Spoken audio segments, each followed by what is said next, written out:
भगवतो अरहतो सम्मा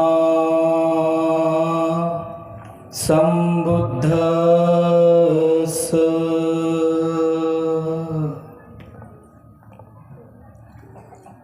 संपूर्ण विश्वाला सुख शांती तथा दुःख मुक्तीचा आर्य संदेश देणारे विश्व शांतीदूत महाकारुणिक तथागत भगवान बुद्ध यांना त्रिवार अभिवादन करतो। समग्र मानवजातीच्या दुःखमुक्तीसाठी तथागतांनी उपदेशिलेला महान सद्धम्म तथा या सद्धम्माचा अविरतपणे प्रचार आणि प्रसार करणारा तथागतांचा पूजनीय श्रावक संघ अर्थात पूजनीय भिक्खू संघाला त्रिवार अभिवादन करतो। ज्यांच्या अथांग अमर्याद त्याग प्रभावामुळे या भारतभूमीला बुद्धभूमीचे रूप पुन्हा प्राप्त झालं, असे बौद्ध धम्माचे पुनरुद्धारक तुम्हा सर्वांचे उद्धार करते प्रज्ञा सूर्य बोधिसत्व गुणोपेतम डॉक्टर बाबासाहेब आंबेडकर यांच्या समग्र धम्म क्रांतीमध्ये जीवनाच्या शेवटच्या श्वासापर्यंत समर्पित राहून आजच्या या मंगलमय प्रसंगी या धम्मविचार मंचावरती स्थानापन्न असलेला सदा पूजनीय भिक्खू संघ, या भिक्खू संघामध्ये स्थानापन्न असलेले ज्यांच्या अथांगशा कष्ट मेहनत त्यागामुळं मुळावा या गावात त्या ओसाड आणि उजाळा या माळ रानावर शिक्षणाचा आणि धम्मज्ञानाचा बोधिवृक्ष निर्माण झाला, ज्या बोधिवृक्षाच्या छायेमध्ये आम्ही सर्व लहानाचे मोठे झालो, आम्हा सर्वांना धम्माची प्रेरणा मिळाली, असे आम्हा सर्वांचे प्रेरणास्थान पूजनीय भदंत धम्मसेवकजी महास्तवीर, पूजनीय भदंत प्राचार्य डॉक्टर खेमधम्मोजी महास्तवीर, पूजनीय भदंत डॉक्टर इंदवंशजी महास्तवीर आणि सदा पूजनीय सर्व भिक्खूगण, पूजनीय भिक्खू संघ, या पूजनीय भिक्खू संघाला त्रिवार अभिवादन करतो। आजच्या या धम्म परिषदेच्या निमित्ताने एडूद या गावामध्ये संपन्न होत असलेल्या 14व्या धम्म परिषदेच्या निमित्ताने उपस्थित आपण सर्व धम्म उपासक उपासिका, संपूर्ण गावकरी मंडळी, लहान बालक आणि बालिकांनो, धम्मदेसनेला सुरुवात करण्यापूर्वी सर्वप्रथम मी तुम्हा सर्वांच्या प्रती मंगल कामना अर्पण करतो। विशेष करून त्या धम्म बांधव भगिनींप्रती मंगल कामना अर्पण करतो की ज्यांनी अविरत कष्ट करून मागील 14 वर्षांपासून या आपल्या गावामध्ये यशस्वीरित्या ही धम्म परिषद संपन्न करीत आहेत। ही वाटतं तेवढी सोपी गोष्ट नाही आहे की एका गावात मागील 14 वर्षांपासून सातत्याने भिक्खू संघाच्या मार्गदर्शनात हा धम्म सोहळा, हा धम्म संस्कार संपन्न होत आहे, ही वाटते तेवढी सोपी गोष्ट नाही आहे।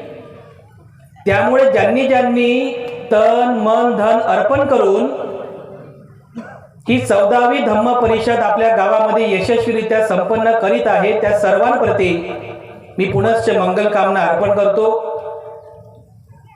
आपल्या सर्वांना आशीर्वाद वचन अर्पण करतो.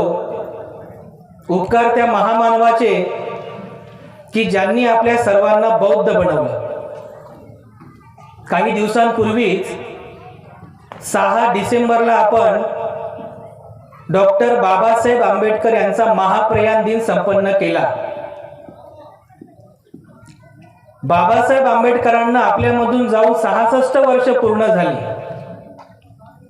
या सोबतच आपल्या सर्वांना बौद्ध बनून 66 वर्ष पूर्ण झाली. बरोबर आहे. विजयादशमीला आपण सर्वांनी उत्सव साजरा केला, बौद्ध बनल्याचा उत्सव. डॉक्टर बाबासाहेब आंबेडकरांनी 14 ऑक्टोबर 1956ला विजयादशमीच्या ऐतिहासिक दिनाचं औचित्य साधून आपल्या सर्वांना बौद्ध बनवलं. या भारतामधून लुप्त झालेल्या बौद्ध धम्माचं पुनर्जीवन केलं. आज या वर्षी आपल्या सर्वांना बौद्ध बनून 66 वर्ष झालेली आहे आणि 67 वर्षामध्ये आपण पदार्पण केलं. मला तरी वाटतं की या भारत देशामध्ये राहत असलेल्या नाना धर्माच्या, जातींच्या, पातींच्या लोकांमध्ये केवळ महाराष्ट्रातले बौद्ध लोक असे आहेत की जे धर्माच्या दृष्टीने सर्वात तरुण आहेत. फक्त 66 वर्षांचे बौद्ध आहोत आपण. या तुलनेने जर आपण इतरांचा विचार केला, इतर धर्मीयांचा विचार केला, तर सगळे आपल्यापेक्षा जास्त वृद्ध आहेत. जर वर्षांचा विचार केला तर केवळ भारतामध्ये आपण म्हणजे महाराष्ट्रात राहत असणारा बौद्ध समाज हा इतर धर्मीय लोकांपेक्षा सर्वात तरुण आहे. कारण 66 वर्षांनी फक्त केवळ 66 वर्षांचे बौद्ध आहोत. पण तरी सुद्धा या 66 वर्षांमध्ये आपल्या समाजामध्ये काय बदल झाला याचं थोडं आपण चिंतन करायला पाहिजे. फक्त 66 वर्ष. या 66 वर्षामध्ये पूर्वीचा महार पण आता असलेला बौद्ध समाज, यामध्ये या समाजामध्ये किती परिवर्तन झालं, किती मूलाग्र बदल झाला, याबद्दल थोडासा ज्याला आपण म्हणतो ना हिशोब करणं, ऑडिट करणं, याचं थोडं आपण हिशोब करायला पाहिजे, ऑडिट करायला पाहिजे, चिंतन करायला पाहिजे. हे सहज घडलं नाही बांधवांनो. भारतामध्ये बौद्ध धर्माचं पुनर्जीवन झालं, बाबासाहेबांनी केला, अथांग उपकार आपल्यावरती केले. हे सहज झालेलं नाहीये. यासाठी बाबासाहेबांना खूप प्रयत्न करावे लागले, खूप संघर्ष करावा लागला आणि वेगवेगळ्या भाषणांमधून, वेगवेगळ्या पुस्तकांमधून बाबासाहेब आंबेडकरांनी या महान संघर्षाचा इतिहास सांगितलेला आहे. भगवान बुद्ध आणि त्यांचा धम्म या ग्रंथामध्ये बाबासाहेबांनी एक उल्लेख केला. त्या प्रस्तावनेमध्ये बाबासाहेब असं लिहितात, असं सांगतात की 2 प्रश्न मला नेहमी विचारले जातात. बाबासाहेबांचं वचन आहे की 2 प्रश्न मला नेहमी विचारले जातात. पहिला प्रश्न हा की तुम्ही एवढं मोठं शिक्षण कसं काय घेऊ शकले आणि तुमचं मन बौद्ध धर्माकडे कसं वळालं. हे 2 प्रश्न मला नेहमी विचारले जातात. पुढे बाबासाहेब असं म्हणतात की मी अस्पृश्य जातीमध्ये जन्मास आलो, ज्या जातीला शिक्षणाचा अधिकार नव्हता, तरी सुद्धा मी एवढं उच्च प्रतीचं शिक्षण घेतलं, म्हणून साहजिकच आहे लोकांच्या मनामध्ये हा प्रश्न उपस्थित होणं, किंवा अस्पृश्य जातीत जन्मास येऊन सुद्धा तुम्ही एवढं मोठं शिक्षण घेतलं, लोकांच्या मनामध्ये हा प्रश्न उपस्थित होणं साहजिकच आहे. परंतु बाबासाहेब स्पष्ट करतात की ह्या प्रश्नाचं उत्तर देणं ही ती योग्य वेळ नाहीये. परंतु माझं मन बौद्ध धर्माकडे कसं वळालं याचं मात्र मला उत्तर द्यायचं आहे. ते उत्तर मी या ठिकाणी देणार आहे. बाबासाहेबांनी म्हणजे बाबासाहेबांचं मन बौद्ध धर्माकडे, बुद्ध विचारांकडे कसं वळालं याचं स्पष्टीकरण केलेलं आहे. बाबासाहेब म्हणतात हे सहज झालेलं नाहीये.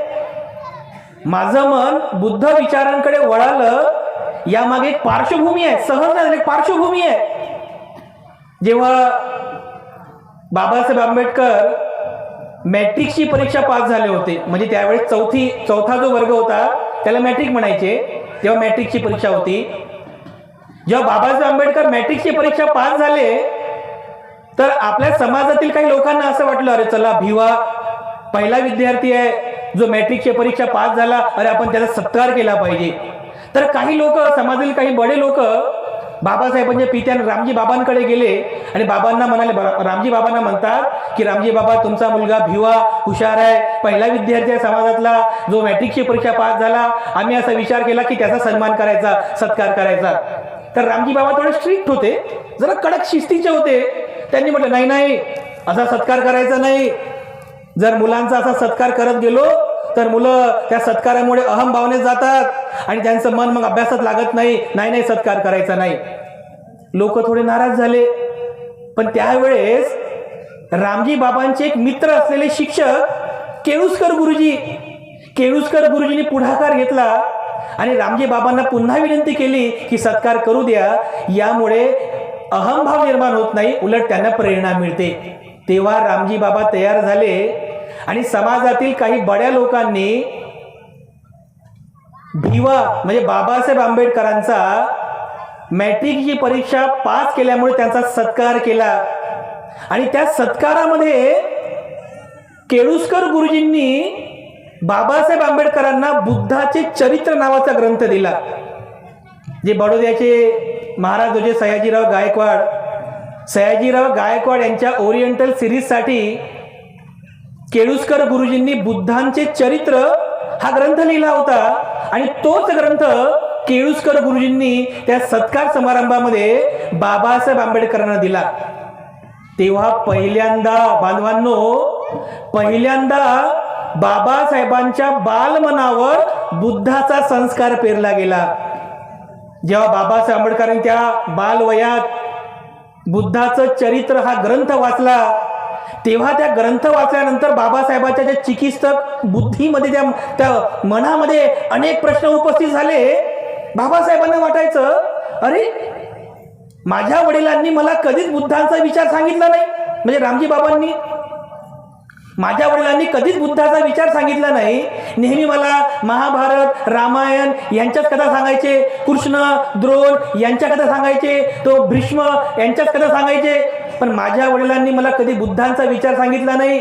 यापूर्वी माझ्या वडिलांनी बुद्धांचा परिचय मला का करून दिला नसेल.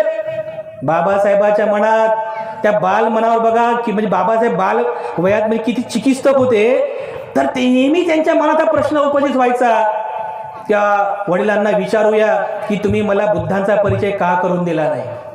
पण बाबासाहेबांचे वडील कडक शिस्तीचे होते, ते कबीरपंथी होते. त्यामुळे लहानपणापासूनच कबीरांचे दोहे म्हणावं, जेवणापूर्वी झोपण्यापूर्वी कबीरांचे दोहे म्हणायचे.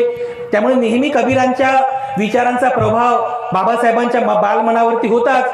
पण एक दिवस बाबासाहेबांनी डेअरिंग केलीच आणि बाबासाहेबांनी डेअरिंग केली आणि बाबासाहेबांनी रामजी बाबांना विचारलं की तुम्ही मला नेहमीच महाभारत आणि रामायणाच्या कथा सांगितल्या, कृष्ण आणि द्रोणच्याच कथा सांगितल्या, परंतु मला तुम्ही बुद्धांचा परिचय का करून दिला नाही यापूर्वी. बाबासाहेबांच्या वडिलांना बाबासाहेबांनी विचारलेल्या प्रश्नाचं जरा हुरूप वाटलं. केवळ समाधान करण्यासाठी बाबासाहेबांचे वडील म्हणाले, अरे भिवा, आपण खालच्या जातीत जन्मास आलो. तेव्हा महाभारत आणि रामायणामध्ये जी पात्र आहेत, राम, कृष्ण, द्रोण वगैरे वगैरे, हे ज्याप्रमाणे खालच्या जातीत जन्मास आले, पण तरी सुद्धा त्यांनी मोठं नावलौकिक कमवलं. तर तुझ्याही मनात तुझ्या जातीचा न्यूनगंड उत्पन्न होऊ नये, कमीपणा वाटू नये, तुला मोठेपणा वाटावा, याकरिताच मी तुला या महाभारताच्या आणि रामायणाच्या कथा सांगत होतो. समाधानकारक उत्तर तर मिळालं, पण बाबासाहेबांचं मन काही समाधानी झालं नाही. बाबासाहेबांना वाटलं की हे जे उत्तर आहे, हे उत्तर काही माझ्या प्रश्नाचं समाधानकारक उत्तर नाही आहे. परंतु ज्या बाबासाहेबांनी पुन्हा म्हटलं की या पात्रांबद्दल मला जराही विश्वास नाही आहे, त्या ठिकाणी केवळ लबाडी आहे, त्या ठिकाणी केवळ खोटेपणा आहे, सत्यता नाही आहे. म्हणून बाबासाहेबांचं ते बालमन, त्या उत्तरामुळे त्यांना समाधान मिळालं नाही. परंतु रामजी बाबांना समजलं की अरे बाबासाहेबात म्हणजे हा जो बाल भिवा आहे, त्याच्या मनामध्ये बंड निर्माण झालेला आहे. ती पहिली घटना होती जेव्हा बाबासाहेबाच्या त्या बाल मनावर बुद्धाचा पहिल्यांदा संस्कार पेरला गेला. ही पार्श्वभूमी होती बाबासाहेबांच्या जीवनामध्ये. ह्या पार्श्वभूमीपासून बाबासाहेबांनी बुद्ध विचारांचा वसा घेतलेला आहे. ते पुढे जेव्हा बाबासाहेब शिक्षण घेतात, शिक्षणामध्ये विविध डिग्र्या संपादन करतात, पुढे जातात, समाजाकडे संघर्ष करतात, पण तरी सुद्धा बाबासाहेब आंबेडकर बुद्धांना विसरले नाहीत. तरी सुद्धा बाबासाहेबांनी सामाजिक संघर्ष निर्माण केला, तरी सुद्धा बाबासाहेबांनी बुद्धाचा विसर केला नाही, बुद्धाला विसरले नाहीत. जेव्हा 1930 मध्ये बँक ऑफ बडोदाकडून कर्ज घेऊन बाबासाहेब आंबेडकरांनी मुंबईमध्ये दादरच्या हिंदू कॉलनीमध्ये जागा विकत घेतली, घर बांधलं, पुस्तकांसाठी घर बांधलं, आणि त्या घराला काय नाव दिलं माहित आहे? काय नाव दिलं? राजगृह. आहे ना? कधी? 1930-32च्या दरम्यान.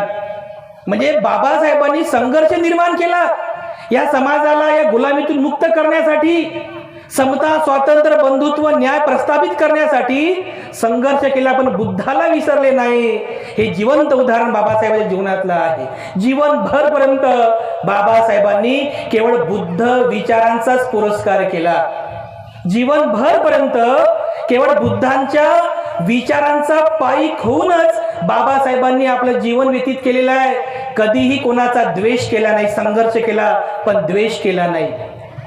संघर्ष केला पण कोणाचा राग केला नाही. अनंत करुणा, बुद्धाची करुणा बाबासाहेबांच्या मनामध्ये होती. अनंत करुणा होती. बाबासाहेबांनी हा विचार केला नाही, अरे मी तर बॅरिस्टर आहे, मला तर मी MP आहे, member of parliament, me MP आहे, मला फिरायला गाडी आहे, मला बंगला पण आहे, मी टाय सूट कोट बुटात राहतो, अरे मला काय करायचं आहे समाजाचं? हा समाज मरतो, हा समाज दुखी आहे, हे यांचे कर्म आहेत, मला काय करायचं? बाबासाहेबांनी जर असा विचार केला असता बांधवांनो, तर बाबासाहेब झाले नसते. बाबासाहेब बोधिसत्व झाले नसते. अनंत करुणा होती बाबासाहेबांच्या मनात. ही बुद्धाची करुणा बाबासाहेबांच्या मनामध्ये होती. हा अनंत करुणाकर, ही अनंत करुणा बाबासाहेबांच्या मनात उत्पन्न झाली. संपूर्ण जीवन समर्पित करून टाकलं आपल्या सर्वांचा उद्धार करण्यासाठी. भारताचं संविधान लिहिलं वयाच्या 60व्या वर्षी, ज्या वयामध्ये हात थरथर कापतात, हात काम करत नाहीत, पाय काम करत नाही, गुडघे दुखी आहे, कंबर दुखी आहे, बाबासाहेबांना मधुमेहाचा आजार आहे, अशाही शारीरिक अवस्थेमध्ये बाबासाहेब आंबेडकरांनी या भारत देशाचं संविधान लिहिलं. ही साधी सोपी गोष्ट नाही आहे बांधवांनो, ही साधी गोष्ट नाही आहे.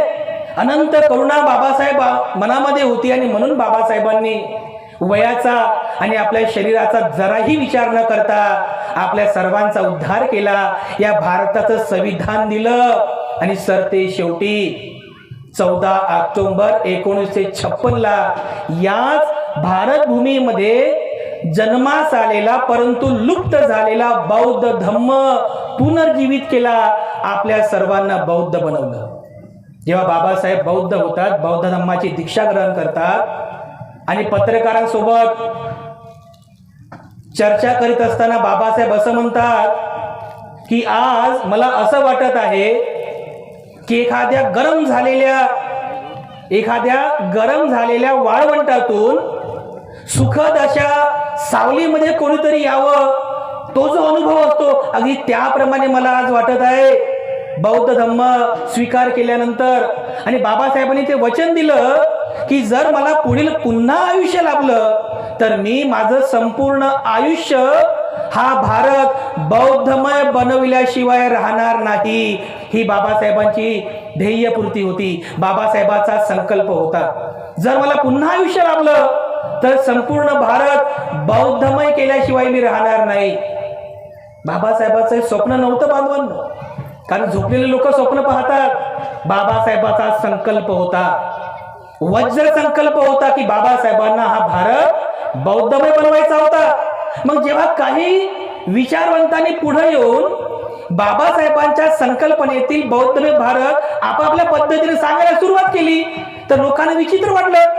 काय इतर धर्मीय लोकांनी त्यांचा धर्म सोडायचा आणि बौद्ध धर्माची दीक्षा घ्यायची, हा भारत बौद्धमय करायचा विचार बाबासाहेबांचा? मला तरी वाटते नाही. कारण बाबासाहेबांनी ज्यावेळेस संविधान लिहिलं, या संविधानामध्ये सर्व धर्मीय लोकांना अधिकार दिला त्यांच्या धर्मानुसार जगण्याचा. मला वाटतं बांधवांनो, जे जे लोक असा विचार करतात की भारतामध्ये राहत असलेल्या सर्व धर्माच्या लोकांनी त्यांचा धर्म सोडायचा, त्यांची जात सोडायची, बौद्ध धर्माची दीक्षा घ्यायची, झाला भारत बौद्धमय, मला तरी वाटतं की हा विचार बाबासाहेबांचा नसेल.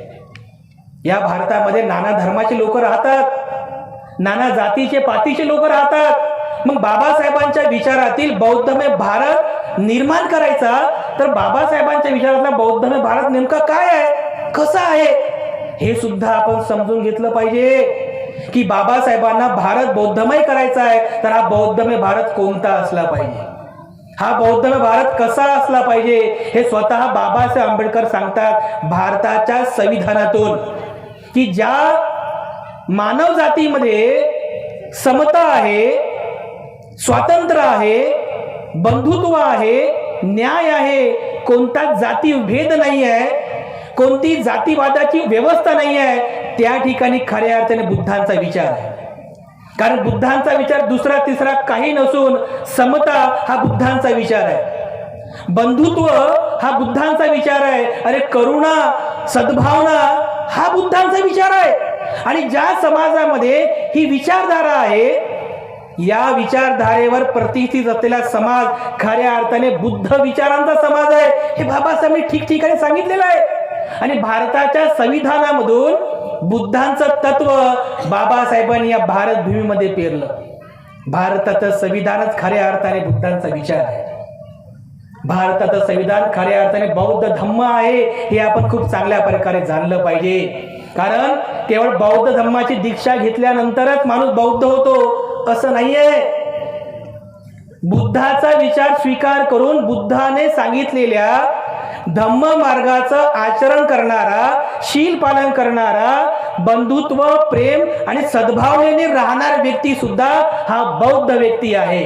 केवळ दीक्षा घेऊन बाबासाहेब आंबेडकरांच्या विचारातला माणूस बौद्ध होत नाही. विचाराने बौद्ध झालो पाहिजे. आपण आपल्या आचरणाने बौद्ध झालो पाहिजे, आपण आपल्या शील पालनाने बौद्ध झालो पाहिजे, आपण आपल्या कृतीतून बौद्ध झालो पाहिजे. हा जर विचार आपण आत्मसात केला तर खऱ्या अर्थाने बौद्धमय भारत निर्माण करण्याची सुरुवात ही आपल्यापासून होते. भारत तर खूप मोठा आहे, भारत देश खूप मोठा आहे, याची सुरुवात आपल्यापासून झाली पाहिजे. म्हणजे मी बौद्ध झालो पाहिजे तर केवळ दीक्षेने नाही, तर मी विचाराने बौद्ध झालो पाहिजे. मी माझ्या कृतीतून बौद्ध बनण्याचा प्रयत्न केला पाहिजे. मी माझ्या मनामध्ये करुणा उत्पन्न केली पाहिजे, मी माझ्या मनात शील चारित्र्य उत्पन्न केलं पाहिजे, बंधुत्व स्वातंत्र्य समता उत्पन्न केली पाहिजे. हा बुद्धांचा विचार, त्याचा आत्मसात करण्याची सुरुवात आपण आपल्यापासून केली पाहिजे. बांधवांनो, ही बौद्धमय बनण्याची कृती आहे जी आपण स्वतः पासून सुरुवात करावी. स्वतः बौद्ध बनावं विचाराने, आचरणाने, आणि इतरांना सुद्धा बौद्ध बनण्याची प्रेरणा द्यावी. इतरांनाही बुद्ध विचार आत्मसात करण्यासाठी, बुद्ध विचारांचं आचरण करण्यासाठी इतरांनाही आपण प्रेरणा द्यावी. ते प्रेरणास्थान आपण बनावं. ही सुरुवात आहे बौद्धमय भारत निर्माण करण्याची. ज्यावेळेस 1954 मध्ये रंगून या ठिकाणी जागतिक धम्म संगीती संपन्न झाली. कधी? 1954 मध्ये. कारण बाबासाहेब तर 56 ला बौद्ध झाले ना, आपण जर 56 ला बौद्ध झालो, 2 वर्षापूर्वीच 1954 ला रंगून या देशात जेव्हा बौद्ध धम्माची जागतिक धम्म संगीती संपन्न झाली, त्या धम्म संगीतीचं निमंत्रण बाबासाहेबांना सुद्धा मिळालं होतं. आणि बाबासाहेब त्या संगीतीमध्ये गेले, उपस्थित राहिले. तर त्या संगीतीचे जे आयोजक होते, त्या आयोजकांनी बाबासाहेबांना त्या स्टेजवरती निमंत्रित केलं. जेव्हा बाबासाहेब आंबेडकर स्टेजवरती येतात, स्थानापन्न होतात, तर त्या आंतरराष्ट्रीय संगीतीमध्ये असलेल्या जागतिक बौद्ध विचारवंतांना असं वाटलं, अरे तो भारत देशाचा B.R. आंबेडकर, त्यांना तुम्ही स्टेजवरती बसवलं आणि आम्ही विचारवंत बौद्ध, आम्हाला तुम्ही खाली बसवलं, हा आमचा अपमान नव्हे काय? मला वाटते बाबासाहेबांना पण ही गोष्ट समजली असेल. त्या संगीतीच्या आयोजकांनी बाबासाहेबांचं नाव पुकारलं की यानंतर बाबासाहेब आंबेडकर, भारतातून आलेले आंबेडकर आपल्याला संबोधित करतील. बाबासाहेब उभे ठाकतात, माईक समोर उभे राहतात आणि पहिल्या प्रथम हे सांगतात की या ठिकाणी उपस्थित बौद्ध जन हो, कारण बौद्ध धम्मसंगीती होती, या ठिकाणी उपस्थित बौद्ध जन हो, मला माहित आहे की मी बौद्ध नाही, पण तरी सुद्धा तुम्ही माझा सन्मान केला याकरिता मी आपल्या सर्वांचा आभारी आहे. आणि त्यानंतर बाबासाहेब त्या भाषणामध्ये एक एक मुद्दा सांगतात. बाबासाहेब असं म्हणतात की बौद्ध जन हो, तुम्ही स्वतःला बौद्ध मानता, परंतु मी भारतामध्ये बुद्धांचा विचार रुजावा, बुद्ध विचार त्या ठिकाणी रुजावा याकरिता मी कार्य केलेलं आहे. आणि त्यानंतर बाबासाहेब एक एक मुद्दा त्या भाषणामध्ये सांगतात. बाबासाहेब एक मुद्दा सांगतात की बौद्ध जन हो, तुम्ही ज्या 24 आऱ्यांच्या अशोक चक्राला बौद्ध धम्माचं चिन्ह समजता, मी त्याच अशोक चक्राला भारताच्या ध्वजावरती प्रतिष्ठापित केलेलं आहे. बघा, आजही श्रीलंका असेल, थायलंड असेल किंवा इतर जे काही बौद्ध देश असतील, त्या बौद्ध देशांच्या ध्वजावर सुद्धा बौद्ध धम्माचं चिन्ह अशोक चक्र नाही आहे. या पृथ्वीवर एकमेव असा भारत देश आहे की ज्या भारताच्या ध्वजावर बौद्ध धम्माचं चिन्ह अशोक चक्र अर्थात धम्मचक्र आहे. एक एक मुद्दा बाबासाहेब सांगतात की बौद्ध जन हो, तुम्ही स्वतःला बौद्ध मानता, परंतु मी भारतामध्ये राहत असताना भारतातील लोक मला भारताच्या संविधानाचं शिल्पकार मानतात, कारण मी भारताचं संविधान लिहिलं आणि हे जे भारताचं संविधान आहे, हे भारताचं संविधान मी भगवान बुद्धांच्या समता, स्वातंत्र्य, बंधुत्व आणि न्याय या विचारधारेवरती भारताचं संविधान लिहिलेलं आहे. पुन्हा एक मुद्दा सांगतात की बौद्ध जन हो, तुम्ही ज्या सिंहस्तंभाला बौद्ध धम्माचं चिन्ह समजता, माहिती आहे 4 सिंहाचा अशोक स्तंभ, तुम्ही ज्या सिंहस्तंभाला बौद्ध धम्माचं चिन्ह समजता, त्याच सिंहस्तंभाला बौद्ध धम्माच्या चिन्हाला मी कायद्याच्या जोरावर भारताची राजमुद्रा बनवलेली आहे. ज्याला तुम्ही 24 आऱ्याचं धम्मचक्र मानता, बौद्ध धम्माचं चिन्ह मानता, त्या धम्मचक्राला मी भारताच्या ध्वजावरती प्रतिष्ठापित केलेला आहे. एक एक मुद्दा बाबासाहेब त्या ठिकाणी सांगतात की मी कशा पद्धतीने जरी बौद्ध नसलो तरी सुद्धा बुद्ध विचारांना रुजवण्यासाठी मी काय काय कार्य केलेलं आहे. तुम्हाला माहित आहे, एक गोष्ट आता आठवली म्हणून सांगतो. भारताचा राष्ट्रपती ज्या ठिकाणी बसतो त्या एक चेअर आहे, त्याला administrative chair of the India असं म्हणतात. राष्ट्रपती भवनामध्ये तुम्ही कधी गुगलवर फोटो बघू शकता. Administrative chair of the India, ज्याच्यावरती भारताचा राष्ट्रपती बसतो. जिथे भारताचा राष्ट्रपती बसतो त्या राष्ट्रपतीच्या डोक्यावर 24 आऱ्यांचं चक्र कोरलेलं आहे आणि त्याच ठिकाणी अशा गोल रांगेमध्ये तिथे लिहिलेलं आहे धम्मचक्र पवत्तनाय. कुठे? राष्ट्रपतीच्या चेअरवर बाबासाहेबांनी करून ठेवलेलं आहे. म्हणजे बाबासाहेबांनी अपेक्षित होतं राजा भवतो धम्मिको, कारण ह्या चेअरवर बसणारा जो अध्यक्ष असेल, राजा असेल, त्याला काय करायचं आहे देशामध्ये? त्याला या देशात धम्मचक्र पवर्तनाय करायचा आहे. बाबासाहेबांनी करून ठेवलेलं आहे. बाबासाहेबांनी आजही बघा त्या राष्ट्रपती भवनामध्ये जिथे विदेशी डेलिगेट्स, प्रधानमंत्री, राष्ट्रपती या ठिकाणी भेटतात, त्या दरबार हॉलला अशोका दरबार हॉल म्हणतात. सम्राट अशोकाचं नाव आहे, अशोका दरबार हॉल. आणि त्या अशोका दरबार हॉलमध्ये फक्त आणि फक्त भगवान बुद्धांची मूर्ती ठेवलेली आहे. फक्त बुद्धांची मूर्ती आहे. तुम्ही बघा, गुगलवरती बघा.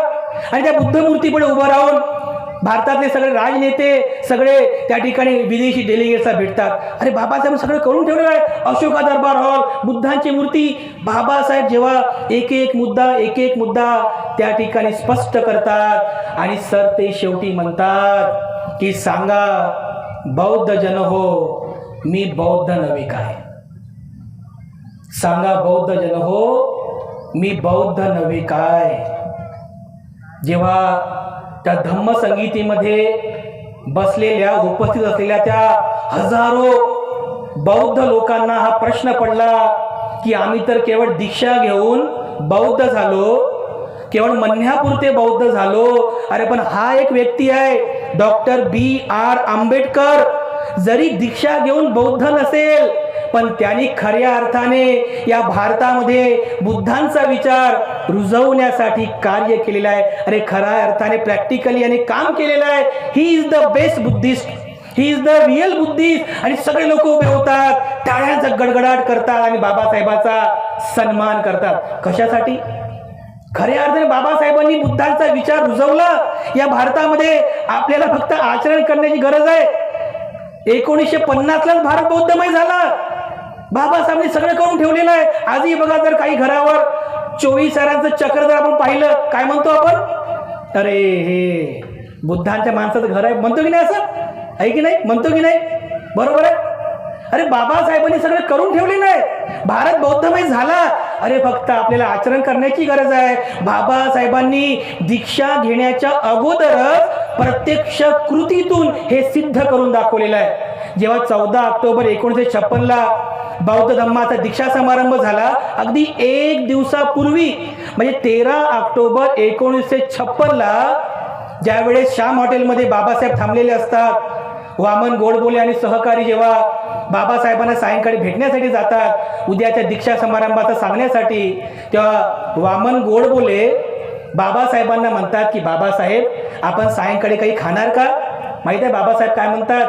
की वामन, नाही, आज सायंकाळी मी काही खाणार नाही, कारण आज माझं उपोषण आहे.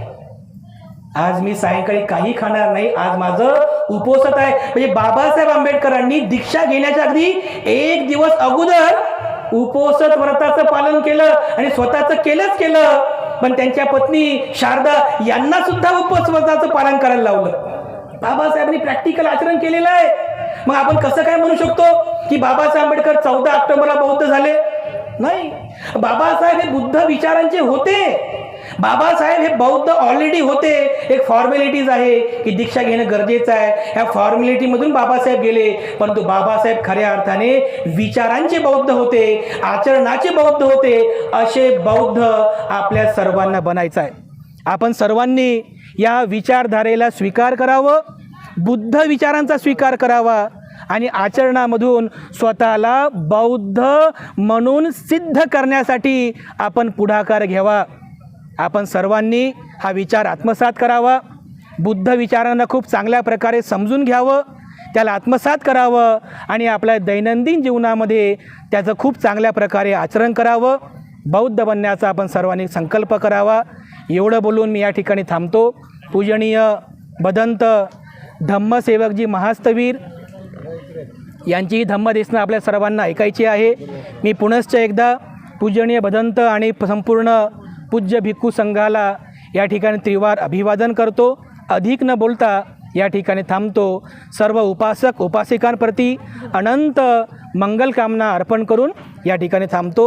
सर्वांचं मंगल हो, सर्वांचं मंगल हो, सर्वांचं मंगल हो.